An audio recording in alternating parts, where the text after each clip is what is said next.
Stage two. It's Sunday morning, here we are, coming together from near and far. We're unity, and that's the way it should be. I've got family waiting for me every Sunday. It's plain to see we're unity. That's the way it should be. My, we're so happy it's Sunday. This is our very own unity day. We're here where we belong with all of our family. We're unity, and that's the way it should be. Sun is shining, and I am too. I feel so happy. How about you? We're unity, and that's the way it should be. We're so grateful and love around, so brothers and sisters all around. We're unity, that's the way it should be. My, we're so happy it's Sunday. Our very own unity day. Where we belong with all of our family. We're unity, and that's the way it should be. We're and that's the way it should be.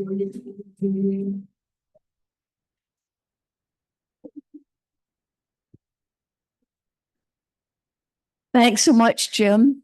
Welcome everybody to Unity of London. And those who might be online, those who will join us later as our guests, our Zoom guests, we welcome.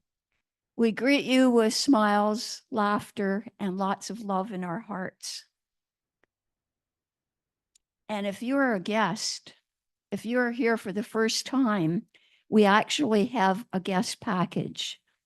And I think Kate has put her little hands upon that. It's in the office. And so we'll be happy to give you that following our service.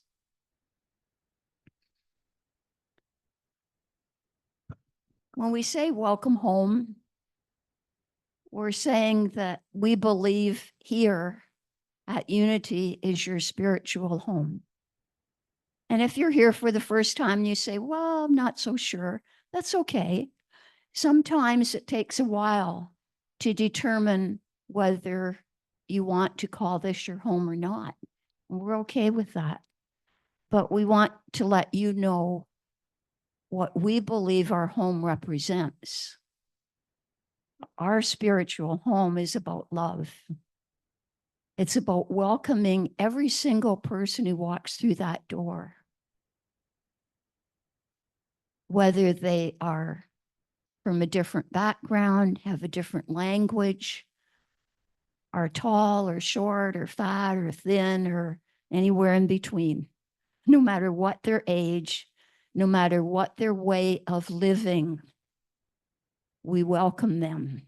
We welcome you, because that's what unity is about. It is about including, not excluding. We're not an exclusive club.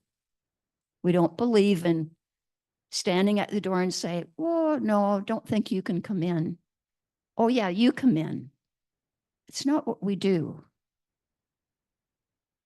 And following our service during fellowship, I would invite all of our members who come here regularly to look out, look around, find a face that you haven't seen before, and make a point of welcoming that person their way, not your way. You might want to go up and give them a great big hug, and they might say, well, they might not even say that, but we invite in a way that suits them. Might be a handshake, might be a smile, might be a hug. We never know. Self-expression is what we're about. Honest, loving self-expression and kindness in action. And we are a positive path to spiritual living. Our 5 basic principles are there on the screen, and I invite you to join with us if that feels comfortable. God is all good and active in everything, everywhere. I am naturally good because God's divinity is within me and in everyone. I create my experiences by what I choose to think and what I feel and believe. Through affirmative prayer and meditation, I connect with God and bring out the good in my life. I do my best by living the truth I know. I make a difference. And how can you make a difference? Just practice being the change you are. We're all evolving. We're all in the process of changing. Be the change you are and inspire others to make a positive change in the world as you are doing. We coexist when we provide fellowship and education for spiritual seekers of all walks of life. And we do provide education here. There are ongoing courses. There's an ongoing book study every Tuesday morning, and there will be all kinds of opportunities offered through Unity Canada. Now it's a joy to welcome back our musician, our Unity of London specialist, Jim Chapman.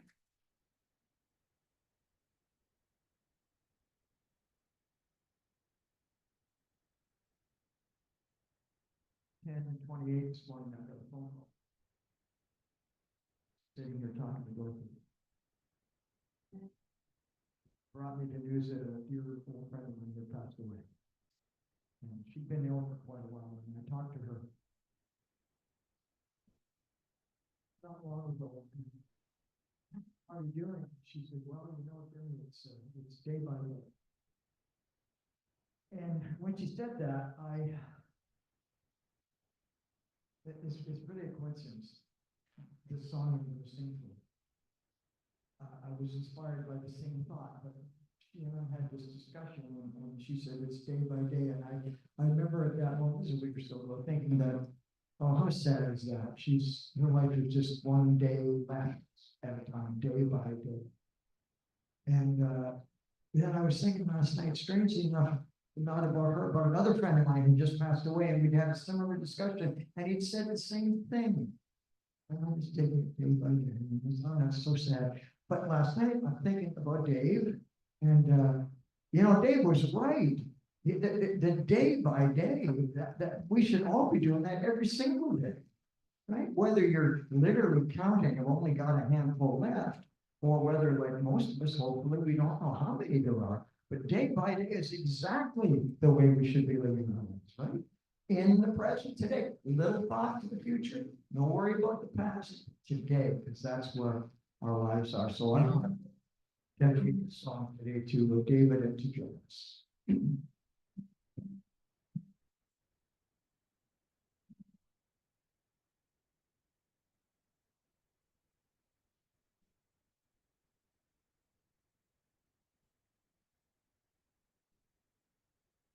Bad news, don't ruin my appetite. Don't let the papers tell me if it's wrong or right. I just do what I do, and I do it day by day, by day, by day.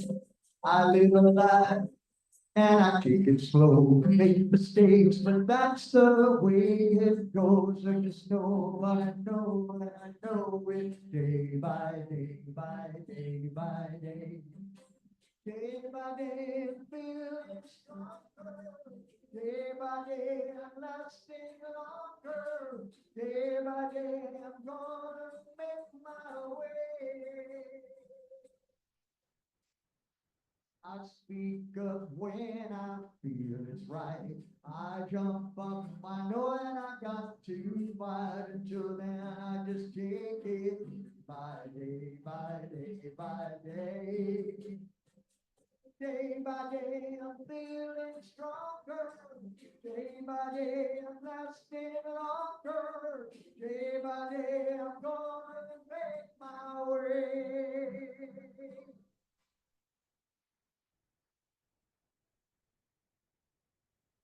Day by day, I look for a better way. Day by day, I find me a better place. Day by day, I'm gonna make it. Day by day. Day by day, I'm feeling stronger. Day by day, I'm lasting longer. Day by day, I'm gonna make my way. Oh, yeah. Day by day, I'm feeling stronger. Day by day, lasting longer. Day by day, I'm gonna make my way.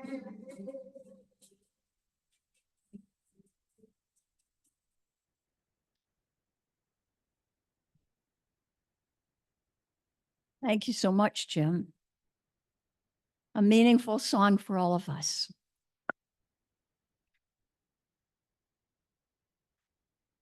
Our prayer box, our prayer chest is right on that table.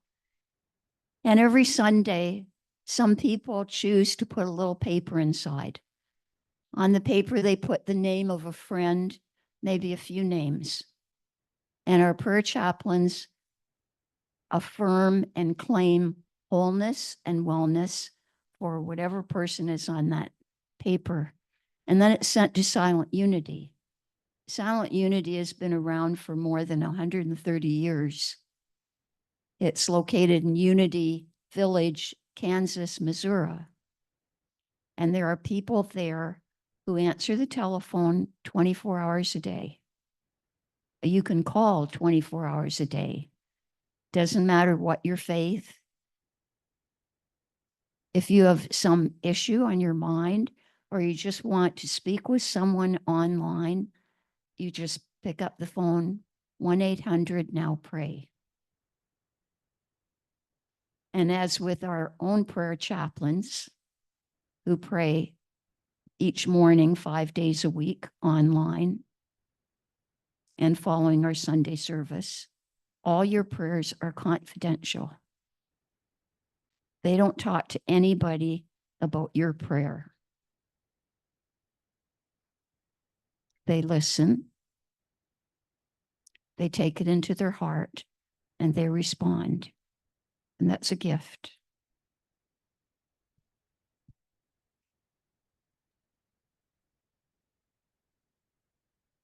I invite you right now to close your minds, open your minds. Oh dear, I've said that before. Leave your mind open, but if you want to close your eyes, if that feels okay. If it doesn't, just keep your eyes open. It's fine with me. You breathe in the love, the faith, the trust that is in this room. Just take a moment to be aware of divine presence within you. That never-ending source of strength, faith, wisdom, and comfort. This month, we hold in prayer Unity Church of Agape in Scarborough, Ontario, and Silent Unity. We also hold in loving prayer, affirming wholeness for your friends and family members, for any of your dear friends who may have passed within the last month or the last year. Affirming affirming your love.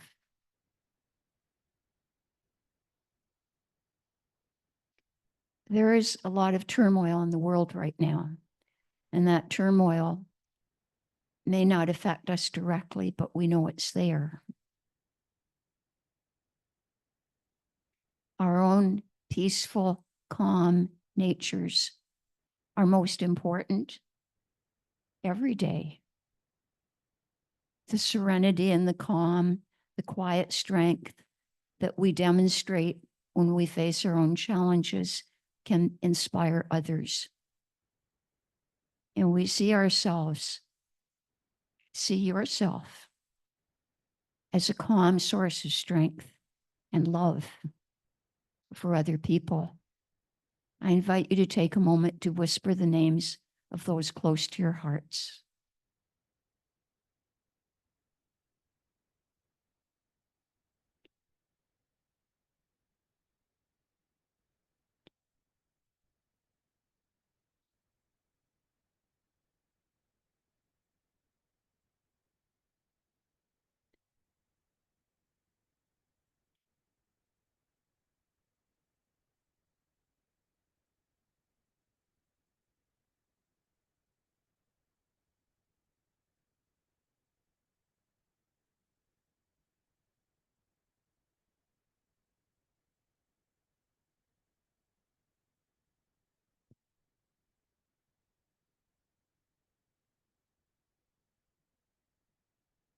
We affirm the wellness of all of our beloved Unity of London members, those who are with us today in person, those who may be online. I always think of Sylvia Square and her dear mom, because she's often online. And all of you. For these and for all of our prayers, we say amen.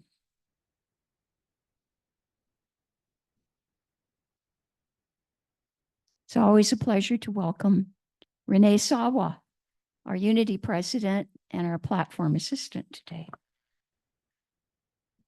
Thank you.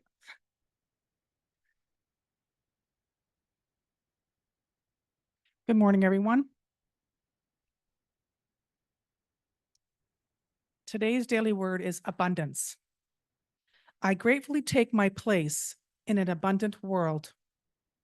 Today, I renew my appreciation for the world's abundance, for my personal belongings, which are many, to inspiring public spaces and the wonders of the natural world. Abundance surrounds me.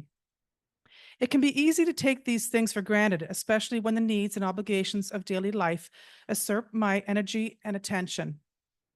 My focus is key. As I fill my senses with the beauty and goodness that surround me, I feel my gratitude for the world's bounty anew. God is a source of the abundance in my life. I am grateful for the goodness and grace of God that blesses the world and expresses at the point of me. I live abundantly, grateful for all I've been given and for my opportunity to give back to it. And my God will fully satisfy every need of yours according to his riches and glory in Christ Jesus. Philippians 4:19. Today, our speaker is Wendy Karr. Wendy joined the Unity movement in 1984 and received her licensed Unity teacher status in 2000. Best known for teaching history of Unity and Bible courses across Canada, she also serves on teams at the national and international levels. With her message for us today, Comfort, Release, Comfort. Join me in welcoming LUT Wendy Karr.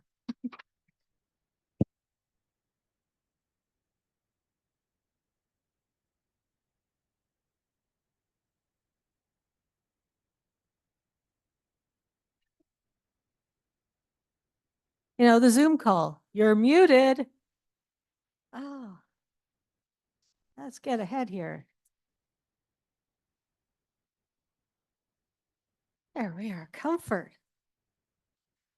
I had to chuckle when I opened the Unity calendar last year as I do this thing every year. I make like a planner for the year and I put in, you know, what the affirmation is for the month and and where I'm speaking and just kind of have everything in one place.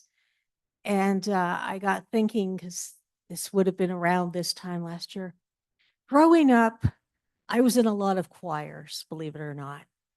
And anyone ever sung the Messiah besides me? What is the first song in the Messiah? Comfort ye my people. And I saw it was comfort and I went, oh, there we are.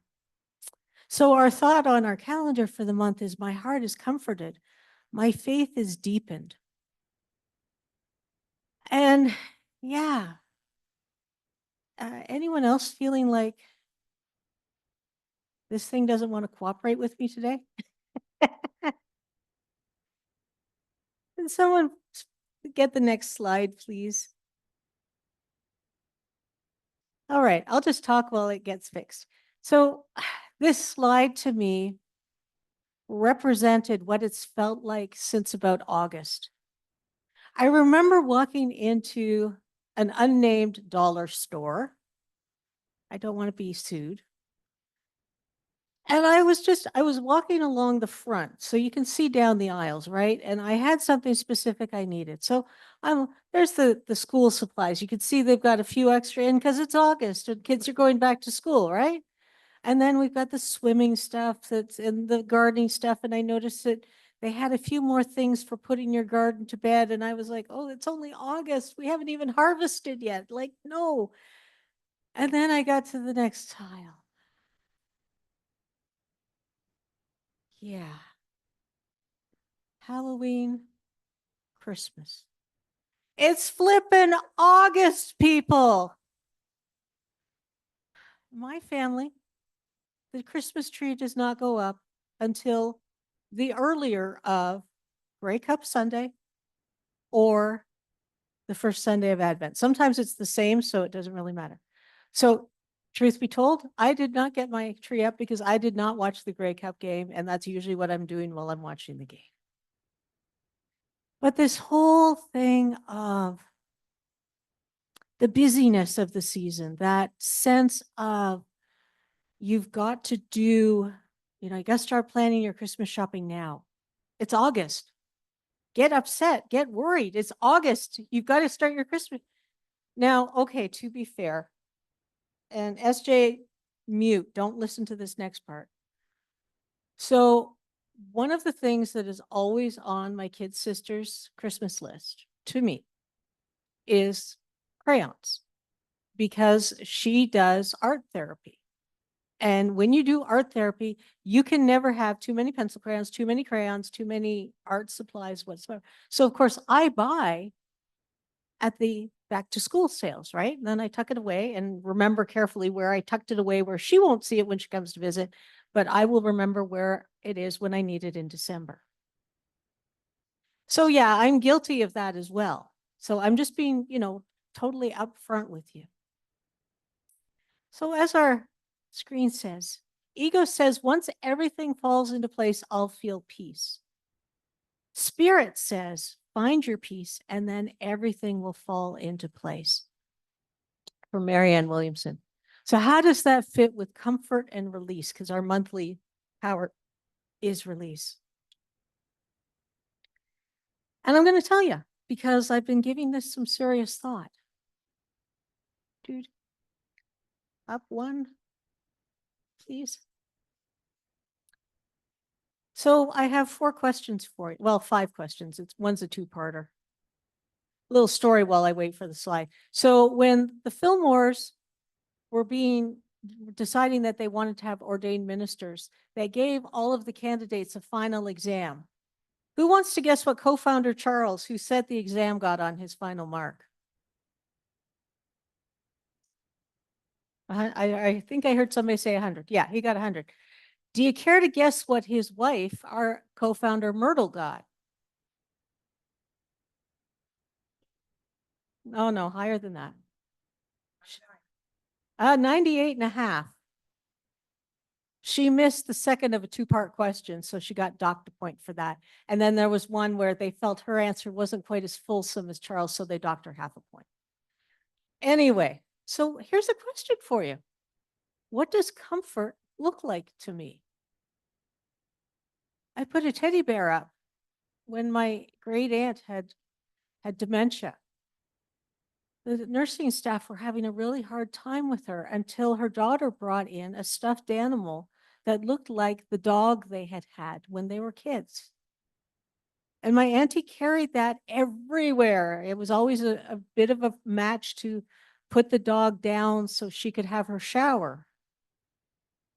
But there was comfort in that. It's somewhere in her mind, that was where she was safe.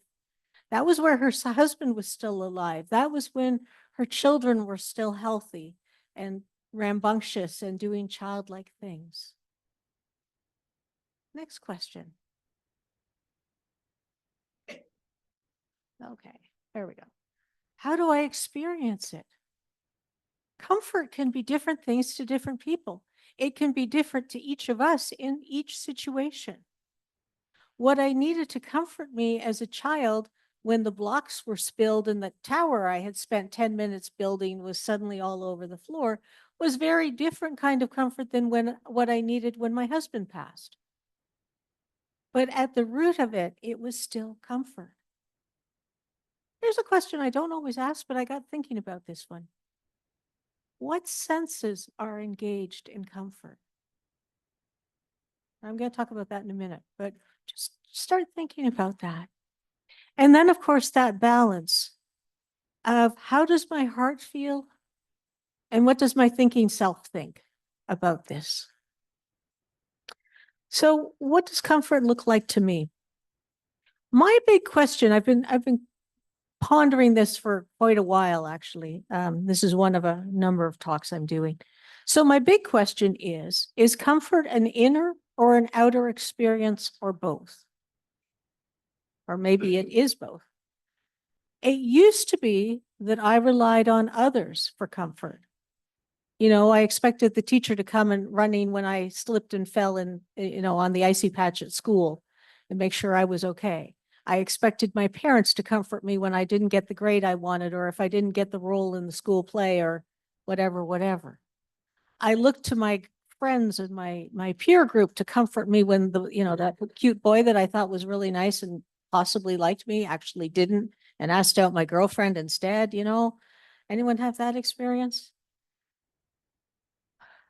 I find now, and perhaps this is a after effect of the COVID pandemic, that I have to find my own comfort, that I can't rely on others to comfort me from the outer. So Jim Blake, who's the CEO of Unity Village headquarters, make friends with the fact that everything in life changes. But I don't want it to change, but I want everything to be how it's been. I wanted everything to be how it was when I was happy. That's not to say that I'm not happy now, but we all have that sense of, that perfect time. Or maybe we just think we do. So how do I experience it? This really stood out for me. A certain darkness is needed to see the stars. When I was younger, way too much younger, I was a Girl Guide. And I got my folks scraped and got me up to the camp up in Muskoka, Doe Lake. And there was one night where our counselors woke us almost every hour, I think it was, so we could chart the stars going across the sky. Now, I'm a city girl. Okay. I do have some aspects of the county to me. When there is manure being spread and I'm driving down a back road, I can usually tell with some confidence what kind of manure is being spread. I have learned those smells because my dad was a county boy, so he taught me that as a kid.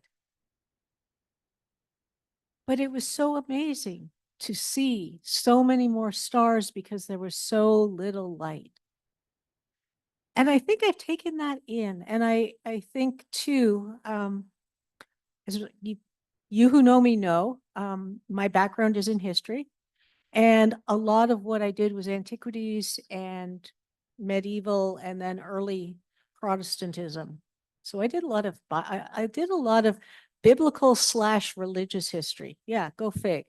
And one of the books that we read, or the materials that we read, was St. John of the Cross's Dark Night of the Soul, which is actually a poem. It's not really a book, but it became kind of a book because it was part of mysticism in the area, in the age. And there's something about that dark night of the soul, that night when it feels so dark that you can't possibly feel that there's any light. And that's probably why, and I get teased a lot about this. So if you want to tease me about it, you gotta stand in line. I will go to IKEA in August, September, and I will literally buy $100 worth of candles. And they will be gone by the next year. Because in these times when it gets dark rather early, to my way of thinking, I like to have candles. I like that flickering. I like that ability that if I want to blow out all candles but one and just focus on that one candle. If I just need that focal point, I can do that. Or I can have as many candles as I can safely put up without burning the house down. But there is something inherently comforting to me about that. And I'm not quite sure. It might be because I spent so much time in pre-electric history that, you know, there's something about that that just suits me. But I share that because first, go buy stock in candles, because if I'm still buying them, you'll make money. But just looking at things and how we can comfort ourselves and how we can bring that peace to the world as we comfort ourselves. Going up, maybe. No, it's not wanting to. Can I get the next one, please? Serenity is not freedom from the storm, but peace amid the storm. Has anyone read Reverend Simmons' book, The Eye of the Storm? Yeah, a few of you have. I know Pauline has because she had to. You can't be an LUT without that. But finding that peace and comfort while alone in a storm is challenging. Been there, done that. But I'd like to present that just slightly differently to you. So one of the first questions I reflect on, and I saw this come up during the pandemic, and it stayed with me because I think there's such great truth in it. Is this my storm, or am I caught up in somebody else's storm? And let's face it, we're all together. You know, we talk about oneness and unity. Well, oneness sometimes means that if someone over here is rattling chains, we're going to feel the vibration over here, even though we're trying to be still and calm and all of those good things. But what I recognized, and I hadn't thought about it, people kept saying we're in the same boat. You know, we're all in the same boat together. No, we're not. We're on the same ocean, but we're in different boats. And what kind of boat you're in makes a big difference. I speak from some experience.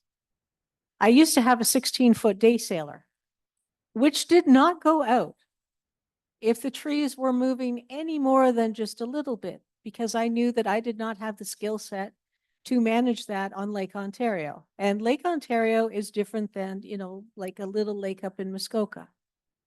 It has got some pretty serious waves. I crewed for a friend on her 36-foot sailboat. Oh, we had a lot of fun on that one. Trying to come upwind after the wind had been blowing from the east. So Lake Ontario was deeper at the west end than it was at the east end. So those two boats alone were a totally different experience of Lake Ontario. Same lake, but a different experience. And that is what we're experiencing right now, as I see it. That we are all in different boats. My late husband liked speedboats. I found a sign because at one point we had my sailboat and his speedboat in our garage. So the cars were out on the driveway. You know, they were actually more expensive than the boats, but so I found a sign that said Yacht Club and Marina that way, and it actually pointed the right way to our garage. I never got to ride in his speedboat because I didn't want to, because I didn't trust that thing, because I saw how fast it went at a quarter speed. He never got up to full speed, let alone half speed. But that wasn't my kind of thing. But you should have seen the smile on his face when he got it up to half speed. And he was out on Lake Ontario bouncing along like this. Some of you clearly would have liked my husband. You would have been out there with him. So is it my, what is this? Is this my hurricane that I'm in, or is it somebody else's hurricane? And how do I get into that eye of the hurricane? How do I get to that place where it's calm? How do I get to that place where, and forgive me for this, where what's happening in the transition period in the US does not affect me? Breathing, because half of my family are American, and I'm hearing a lot. And I'm having to send comfort because some of my cousins are very scared. And based on what the media is saying, rightfully so. But that's not my storm. Really. I didn't create that storm. I just happened to be out on the lake when it hit. Now, by the same token, have I generated a storm? Am I in my own storm? And the example I said for that, I remember seeing somebody who had bought one of those tanks that you can swim laps, but it pushes the water towards you. So you're just basically, it's like a treadmill kind of thing. And they set it too high. And so they're frantically swimming and smashing against the back. You know, I could see me doing that, you know, thinking I'm hitting this slow button, but actually I'm hitting the fastest speed. But I can choose to stop. And that to me is one of the biggest lessons I've learned in, I don't know, the last 10 years, I guess, of my life, is whenever I'm in a storm, stop. You might say, why? Well, if you're sailing and the fog is rolling in or the rain is coming in, I remember being in, oh my goodness, we were going away for a girls' weekend, a bunch of us on that 36-footer, and the rain just like we couldn't see. So we stopped and all of us took a bearing one way. Okay, where's Toronto? Right. Okay. Where's Burlington? Okay, we can see. Where's Oakville? Okay, we're across from, all right. So we went a little bit further, took another bearing. We took that time to stop and just kind of see what was around us, see what we needed to do. Maybe throw in some belly breathing. I don't know if any of you have been watching Sesame Street lately. A friend of mine has grandkids of the age. So I check it on just, you know, every so often so that I know what they're talking about. Because they're doing some amazing things on parents who are addicted to drugs and are off at a detox, and parents who are incarcerated, like stuff that we never talked about when I was a kid growing up on Sesame Street. But one of the things they're teaching the kids is belly breathing. Oh my goodness, my teachers would have had a much easier time with me if Sesame Street had been teaching me belly breathing instead of teaching me that the last letter was Z. Or Z, not Z. I used to get into fights with my teachers about whether it was Z or Z. So belly breathing. Put your hands on your belly and you feel it as you inhale and then blow out the candle.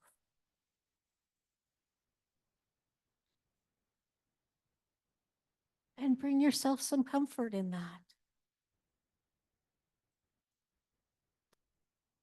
How else can we get through these storms? Needing these times when we're just so uncomfortable and discomforted two for the price of one. Those of you who were here in September and October when I was here, you might remember we did a series on forgiveness. It's on YouTube. I've bookmarked it on my page.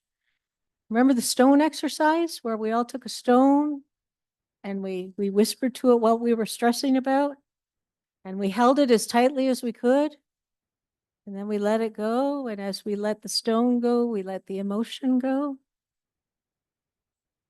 That's another way to find comfort. Things like journaling,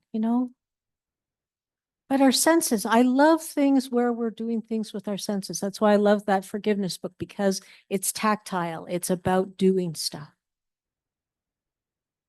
But we might find, there's a certain flavor of tea that reminds me of my grandnana, my great-grandmother. She passed when I was 9 or 10. But there's one kind of tea that I am instantly back in her apartment, overlooking Gibbons Park, having shortbread and tea, and discovering quite early on that shortbread doesn't dunk as well as Oreo cookies. They tend to kind of fall apart and sink to the bottom of the cup. But there was comfort in that sinking into the bottom of the cup. There was something about how, that experience, that knowing that I was still loved, even though my shortbread was all over the bottom of the cup underneath the tea. Doing something nice for yourself. Now, I recognize and acknowledge that there's a fine line between doing something nice for yourself and re-triggering addictive behavior. So I'm not saying do that. But if you can find something that brings you comfort, maybe there's a blanket that you leave in the cupboard, but it's got some special memories, or a stuffed animal. Surprise, surprise, I have quite a few.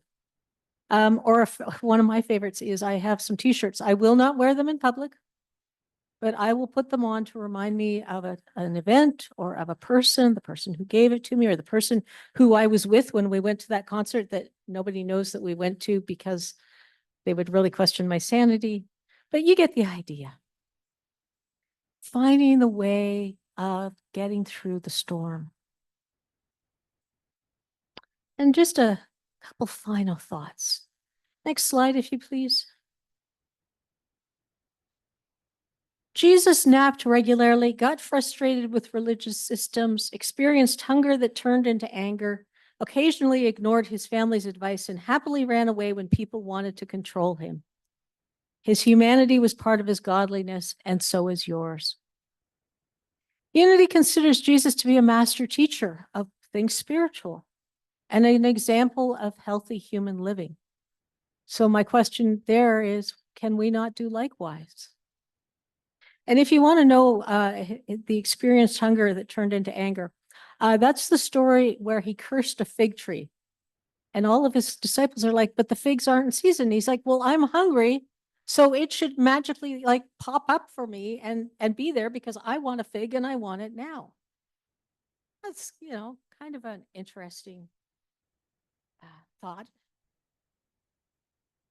But can we not do likewise? Can we not give ourselves permission to have our humanity in the midst of our spirituality? Temporarily closed for spiritual maintenance. Some of you might see this on my Facebook from time to time, those of you that are friends of mine. But what does that look like? Avoiding social media and the news for a while. Being mindful of what events you are saying yes to and which you are feeling obligated to attend, especially this time of year. I've had a couple invitations for seasonal parties, and there have been a couple I've taken into prayer and said, do I really want to go to this? Do I really want to be part of this? One case it said, yes, it would be good to see those people. At the other time it said, nope, nope, nope, nope, nope, nope, don't do that. Permission. Give yourself permission to decorate or not decorate. Most of all, giving your human side permission to allow your spiritual awareness to guide you. So, for example, my office hours will be temporarily closed while I attend the Advent discussion group. And this season, as we prepare for Christmas, I'm going to work on co-creating the balance between my heart and feeling and my head and thinking. And I'm trusting that when I need to, I will have the wisdom to reach out and ask friends for help. Whether that looks like silent unity or indeed a real friend in the flesh or online or however we connect. So I just give you some thoughts about comfort and how to get through what can be a really challenging time. There are a lot of people, as Jim was saying, who have passed. And many of them I don't think about at all during the year, but as Christmas approaches, they all come flooding back into my memory. And sometimes with good memories and sometimes with ones that need a little bit of healing and a little bit more grace. So with these thoughts, let us move into a time of meditation.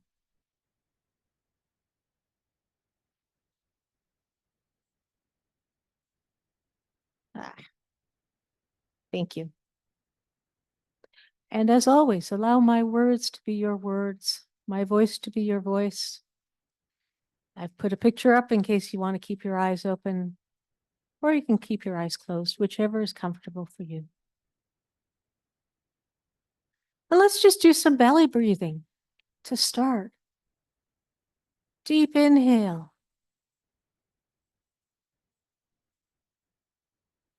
Let it hold. And then exhale.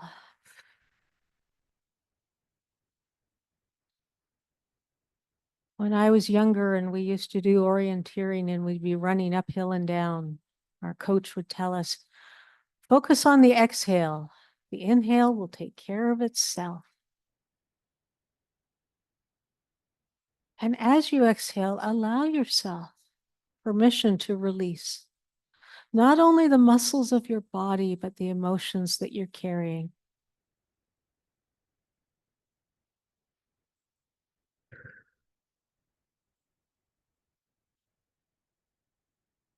The stressors you might be feeling. Any anxieties that might be creeping up.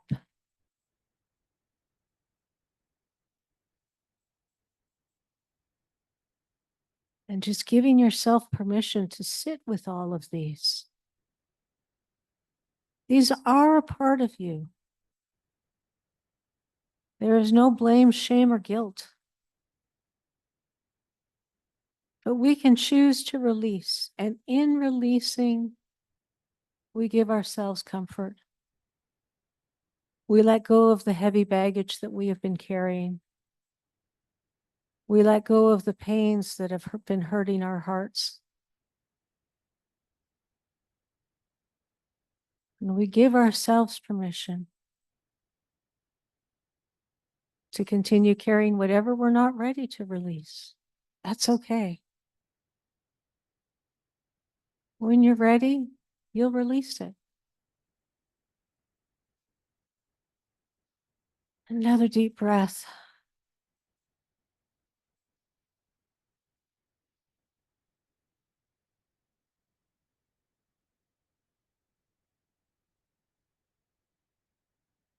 And let's just quietly think about these questions.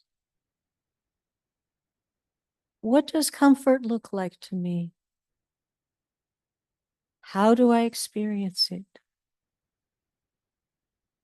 What senses are engaged? How does my heart feel? And my thinking self?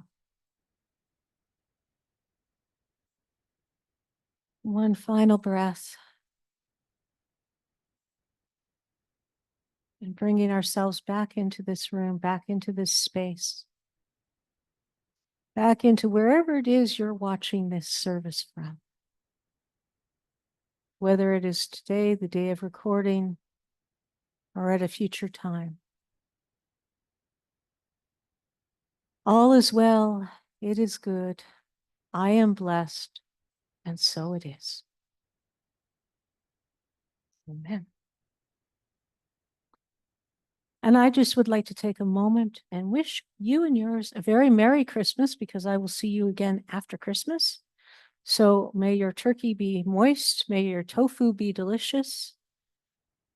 May you have calm and serenity, and I will see you on the 29th of December. Thank you.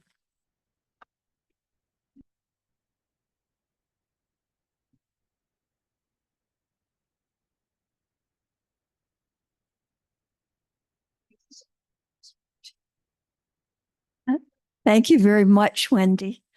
What a comforting message. And I'm expecting that everybody who hears this message, whether you're hearing it, whether you heard it just now, or whether you will go back and rehear it again, because we all need comfort. I wrote down same ocean, different boats. So significant for us to remember that. And we really can only imagine what kind of challenge someone else is facing. But we are in the same ocean. And serenity is not freedom from the storm, but peace amid the storm. Thank you so much, Wendy. I have little teddy bears on my dressing table at home, little small ones. And I know that Wendy loves frogs. So if you ever see a frog, think about Wendy, fully relying on God. Thank you, Wendy. And we invite Jim back up again.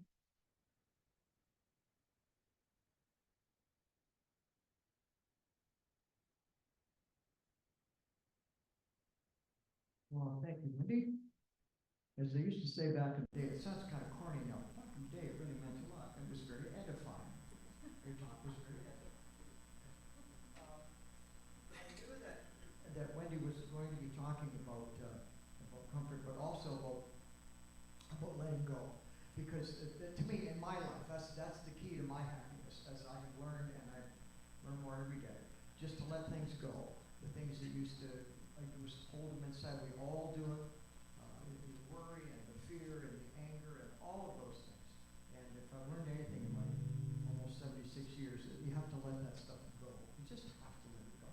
So, but I knew that Wendy was going to talk about that, and I thought, what can I play today? And it occurred to me that I had adapted a song several years ago at Unity. You'll know the melody right away. The melody's not mine, but I borrowed it and put some different words to it. And I think it ties in pretty right there with what Wendy was talking about today.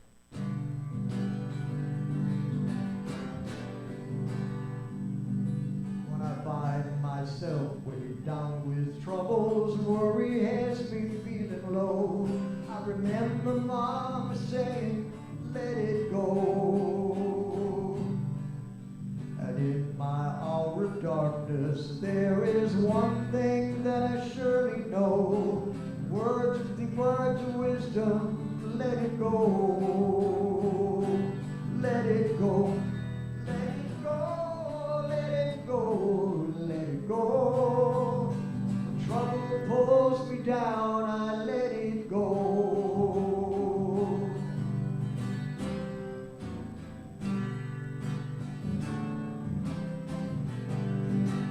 When I need the power of spirit to push against the weight of woe, I fill my heart with love and let it go. Sorrow blocks my vision, 'cause I've got a troubled road to hoe. It cannot break my spirit if I let it go. Let it go. Let it go. Let it go. Let it go. When trouble pulls me down, I let it go. When the night is cloudy, the darkness is the status quo, I know what must be done and I let it go. My strength is that I recognize that fear and worry are my foes. Fill my heart with love and let it go.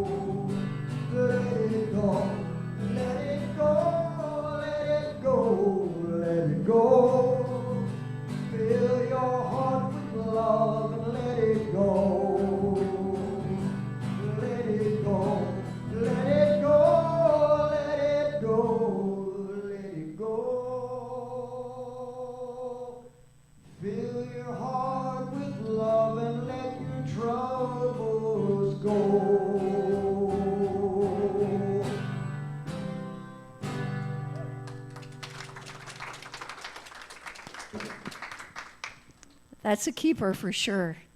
Thank you very much, Jim.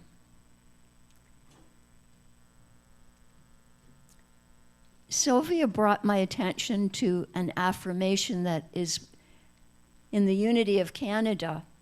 And as you think about contributing to our unity of London, know that all your financial contributions are needed and valued, as well as your talent and your time. That big chart at the back is still there, still waiting for you to let us know how you feel you would like to help, so that we're not just counting on a few people, but we're counting on every one of you to do your part to keep us vibrant. We affirm as Sylvia and Renee walk around. We affirm prosperity and abundance for unity of London and all spiritual communities in all forms and in all realms. Abundance of body, mind, and spirit. And you'll know when they walk around with the little bags that some people put their hands on top. Oh, it's Dave. All right. Sylvia transformed to Dave. All because Kate is at the back. I want to pay tribute to George Wilson, who's back there today, filling in for Lorraine. And I know that George was assisted today with Kate and Sylvia. And that is an example of someone stepping up. And we're truly grateful. All right, next slide, please. Here we go. Our prosperity blessing. Divine love flowing through me blesses and multiplies all that I have, all that I give, and all that I receive. We do have special announcements. Our silent auction lives on. If you walk into the fellowship room, you'll see that there are still items available for you to bid on. And the items that were successfully bid upon have been received by those who donated. All of your donations go to Unity of London. But there are some beautiful items out there, some artistic. So take a time just to look around and check it out. They will be there until December 15th, I think it says. And we have 2 boxes up here. They're kind of hidden away. They were hidden away. They will no longer be hidden away because someone brought in this donation today. Thanks so much to Dorothy and her husband. Thanks so much to everyone who has already donated to our food bank. Well, this will be not our food bank. We're not going to eat it. It will be for the food bank. And the winter accessories and clothing is empty right now. Someone out there is cold and shivering and maybe homeless. And that someone or those someones need your help. And you might think, oh, a pair of white socks or a toque or a pair of mittens, what is that? Maybe not much to us, but something a lot to the person who receives it. So we would like this brimming over and full by the time of our Christmas concert. We would like this, which already has some items, thanks to those who've donated, so full that we need extra boxes. That's our way of contributing a little bit.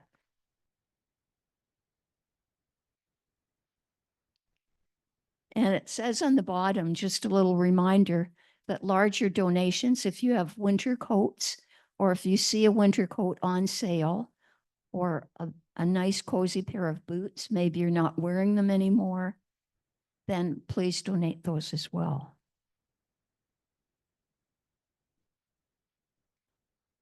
Next slide, please.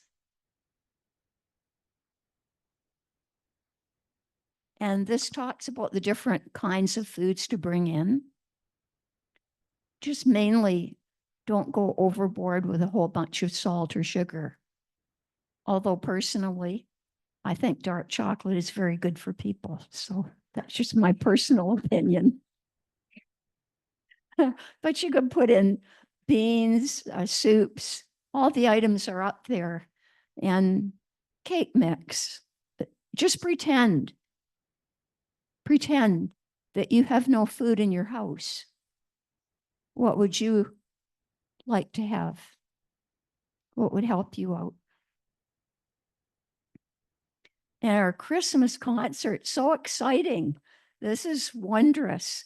And we thank Amber. I don't think Amber's here in person, but Amber put this poster together with lots of interaction with Jim Chapman. And there's his smiley face down below. I've put that poster at the fitness forum. If you know any places where you go that you could put the flyer up, we would like to see this room totally full for that Christmas concert. It will be a lot of fun. Your financial donation is only $10, but that is also an opportunity to come and fill up our boxes, brimming over with clothing and food. There will be delicious baked goods and hot cider and hot chocolate, and it will be a fun evening. If you arrive at 7 o'clock, that's great. Please purchase, let Jim know that you're coming. And there's a contact on the flyer. Let him know ahead of time, because I expect this will be a sold out event. So don't think, oh, I go to Unity all the time, I'll just walk in the door at the last minute. You might not find a seat if you do that. But it will be fun, fun, fun, and wear your bright colors. And Wednesday music nights to be announced. Whoops. November 27th. Here's Jim. Jim, who are we expecting? For Christmas, I'm not the only person here on Christmas. There are 6 entertainers who will be here. All of you will be here on our Wednesday nights. And we'll talk to people on our Wednesday nights. Tom McInerney and I forget somebody, but just really, really good entertainment. And this week, we have a fellow named David Pearson, and David plays a harp guitar, which many of you have never even seen. It's an antique 1900s, early 1900s. He's wonderful on that. Linda Vile will be here, a wonderful folk singer. And Brent Jones, who's been our guest on Wednesday night several times. Brent is a wonderful singer and piano player and storyteller.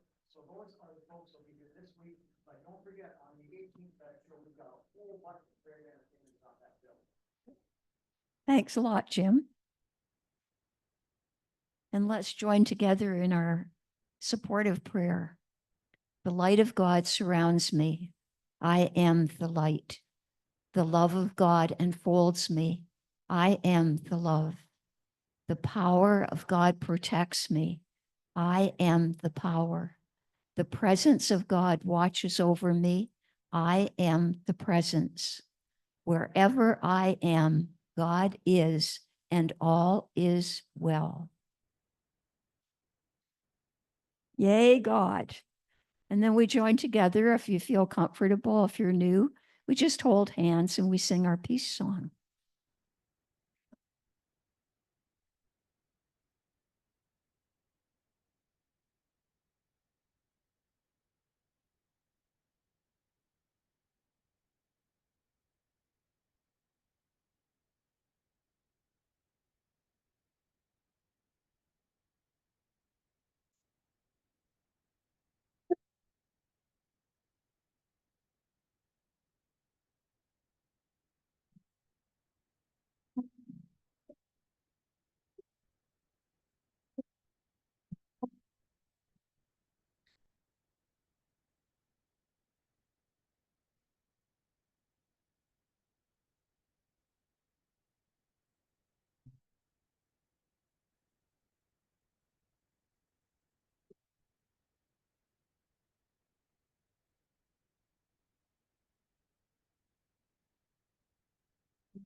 Not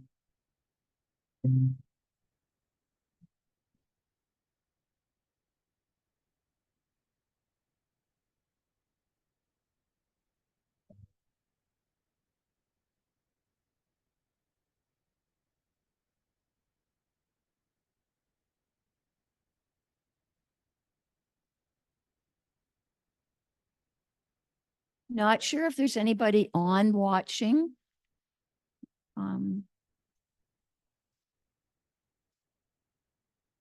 Oh. Hmm.